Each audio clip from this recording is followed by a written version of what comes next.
This last book is called The Library from Sarah Stewart, and pictures are by David Small. We did read this book in class, but it's been a while. What do you notice about our main character, Elizabeth? On the title page, you see her reading again.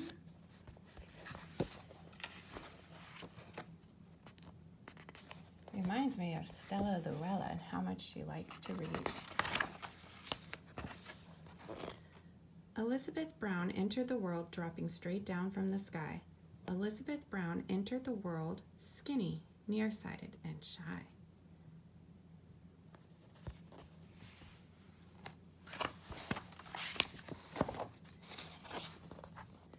She didn't like to play with dolls. She didn't like to skate. She learned to read quite early at an incredible rate.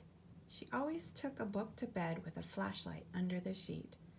She'd make a tent of covers and read herself to sleep.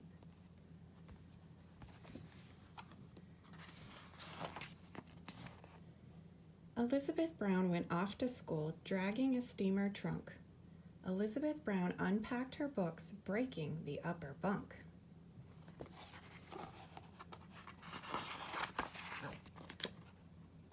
She sat in all her classes and doodled on a pad, adrift in dreams of entering a reader's Olympiad. All she wanted to do was read. She manufactured library cards and checked out books to friends, then shocked them with her midnight raids to collect the books again.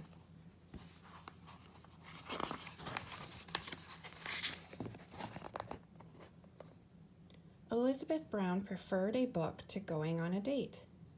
While friends went out and danced till dawn, she stayed up reading late.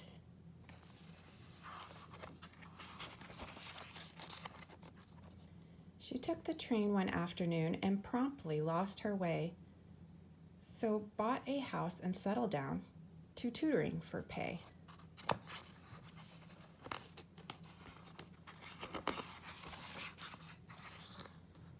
Elizabeth Brown walked into town, summer, fall, winter, and spring.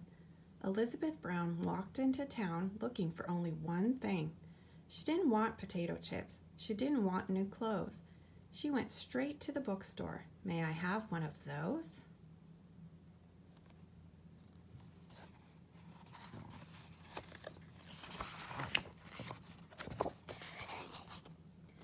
Elizabeth Brown walked right back home and read and read and read. She even read while exercising and standing on her head.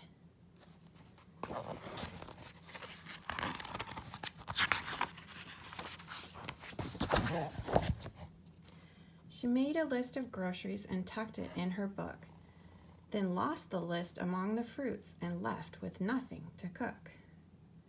She read about Greek goddesses while vacuuming the floor. Attending only to her book, she'd walk into a door. Get all those books lined up in the hallway.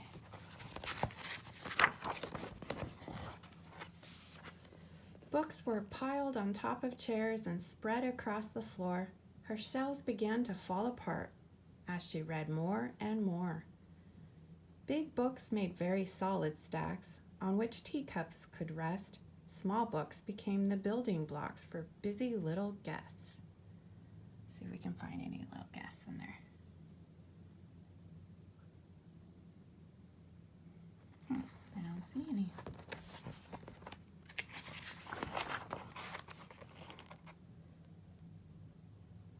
When volumes climbed the parlor walls and blocked the big front door, she had to face the awful fact that she could not have one more.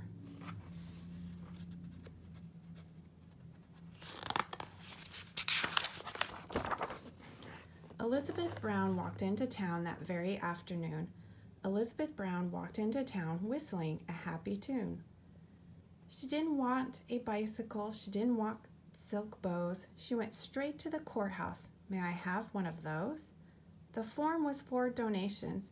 She quickly wrote this line: I, E. Brown, give to the town all that was ever mine.